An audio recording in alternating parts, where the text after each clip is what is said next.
what constitutes slavery. You were bought with a price. There is no more defining expression in terms of what it means to be a slave. It means to be owned. It means to be owned. Do you remember these words? Matthew 25:21. Well done, good and faithful. That's what you have read all your life. That is not the word for servant. That is not any of the 6 words for servant. That is doulos. Well done, good and faithful slave. When you give somebody the gospel, you are saying to them, I would like to invite you to become a slave of Jesus Christ. I would like to invite you to give up your independence. Give up your freedom. Submit yourself to an alien will. Abandon all your rights. Be owned by, controlled by the Lord. That's really the gospel. We're asking people to become slaves. I don't hear a lot of that slave talk today, do you? A kind of service which is not a matter of choice for the one who renders it. A kind of service which he has to perform whether he likes it or not. It describes one subject totally to an alien will, the will of the owner, and in total and utter dependence on that owner. That's what the word means. It is the word for slave. If you think that's a hard word for us to swallow, imagine how hard it was for those living in the midst of slavery to swallow that. How can Jesus and the apostles of the New Testament talk to people living in the midst of a slave-dominated society, 10 to 12 million slaves at that very time, about the fact that being a Christian was being a slave to Jesus Christ? There wouldn't be any distant, foggy idea of what that meant. They would know exactly what that meant, precisely what it meant. Let me tell you about slaves in the Greek-Roman world. They had no freedom. They had no rights. They had no ownership of anything. They had no legal recourse in the courts. They could not give testimony as a witness in a law case. They had no citizenship. They had no possibility of doing what they wanted to do. They weren't asked, say there, Mr. Slave, what would you like to do to be fulfilled? They weren't asked, what do you think your purpose is? Can you dream your dream so I, your master, can fulfill it? Bizarre. They had no choice about anything. They owned nothing. They couldn't be citizens, and they couldn't be a part of the army, the military. They were totally dependent on whoever owned them. It doesn't mean that it didn't have some benefits. They were provided for, cared for, protected. In many cases, treated kindly, compassionately, loved within families. So the idea of coming along in that world and announcing to people that you must become a slave of Jesus Christ was just another way to present the message to make it impossible to believe. Nobody is going to line up to become anybody's slave. We're called to be slaves. And the difference between a slave and a servant is obvious. Obvious. Servants were hired to work for wages. Servants were hired to work for wages, and they could quit. They were paid a wage for a job. Slaves were owned, and they could not quit.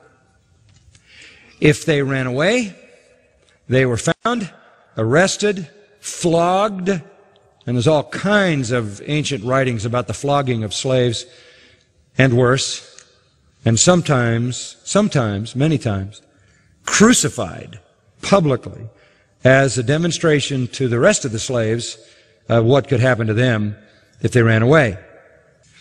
Back in Galatians chapter 1 and verse 10, Paul says it again. The end of the verse, he says, if I was trying to please men, I would not be a slave of Christ. Now, he understood what slavery meant. I only do what pleases my master. This is the singular focus of being a slave. You don't have to please a lot of people, you just please one. That metaphor is critical to understanding our relationship to the Lord. If we're going to talk about a personal relationship to Christ and to God, then our personal relationship is we're slaves. That's the best way to define that relationship. And Paul here tells us it means that we only please Him. He says to the Corinthians, I have as my ambition to be pleasing to Him. It came down to this: do what He says and do what pleases Him. It's that simple.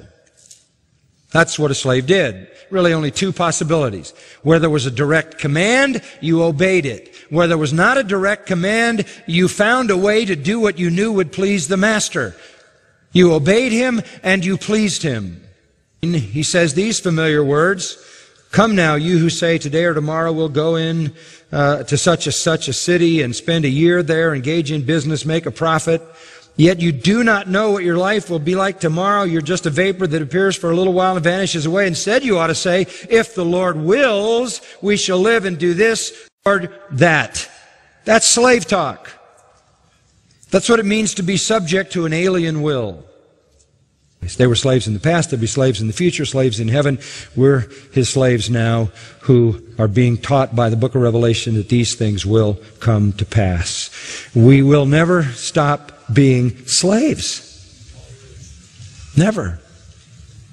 A servant could be hired and quit.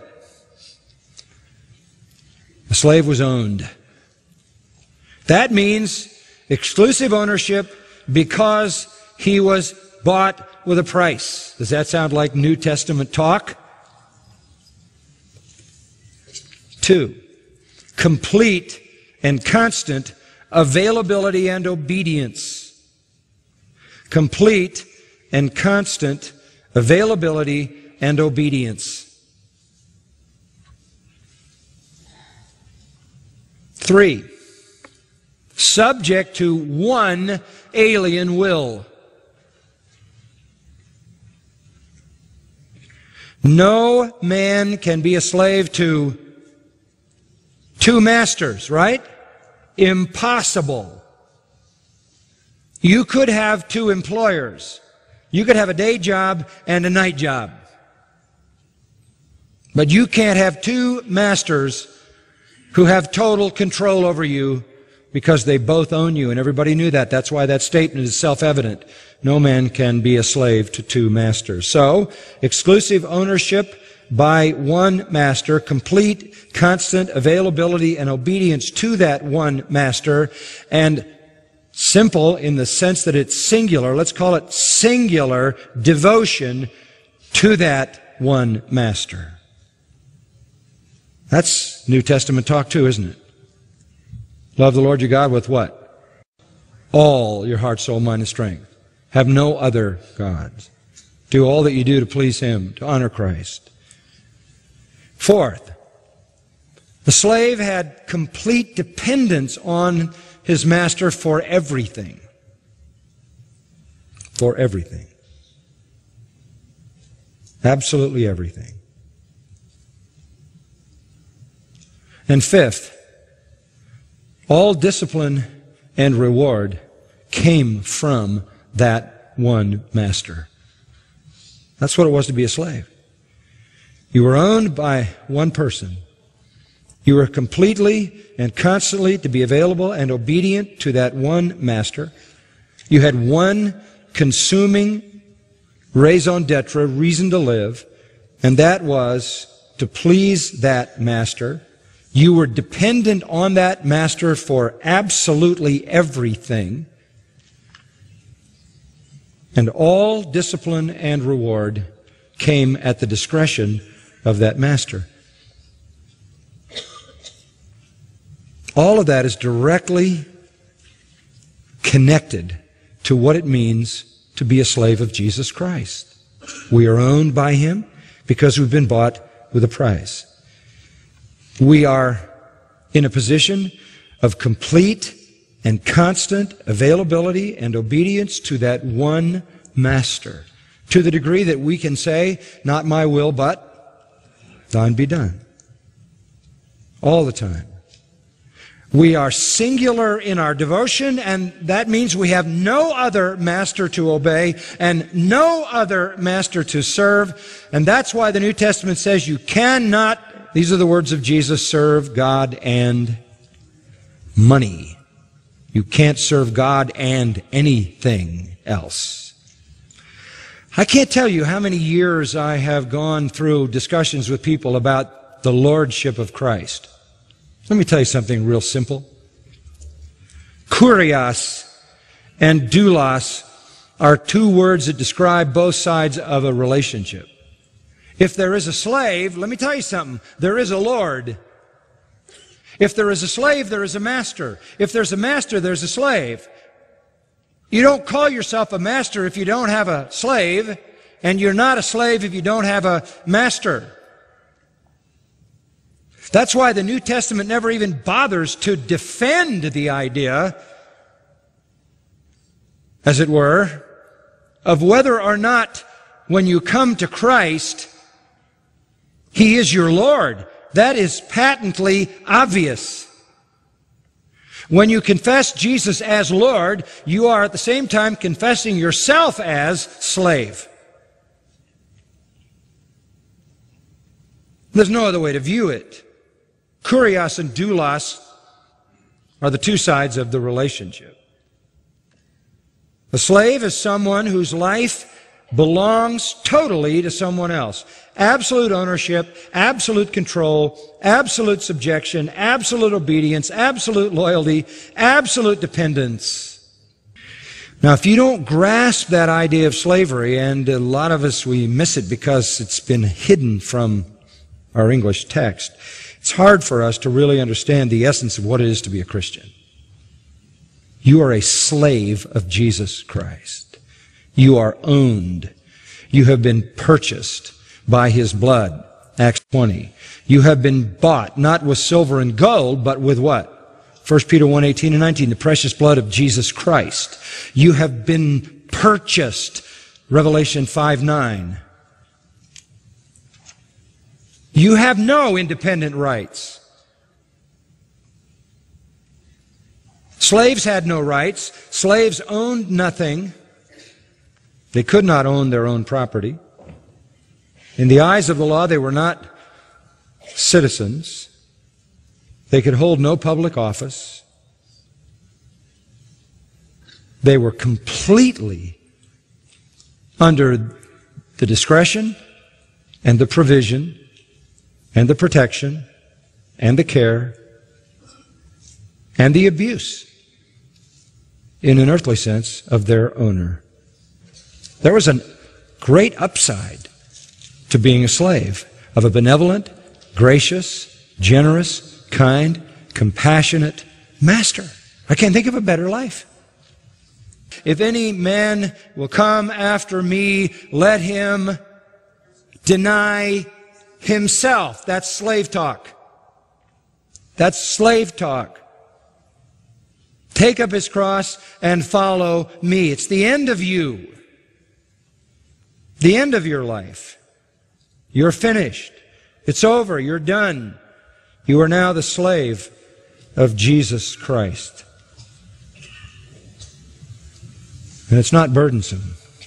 Jesus said, take my yoke, because my yoke is what? Easy. And my burden is light. And you'll find rest. You're going to be a slave to someone. Being a slave to Jesus Christ is beyond any kind of slavery that anybody ever knew, because this master, listen to this one, makes us sons and gives us all the rights of His own sons. He adopts us into His family, calls us joint heirs with Christ, takes us to heaven, where we rule and reign from His own throne, and pours out all the lavish riches in His possession forever and ever and ever for our own unmitigated joy and His own glory. Who wouldn't want to be a slave under that master? What a joy to be a slave of Christ.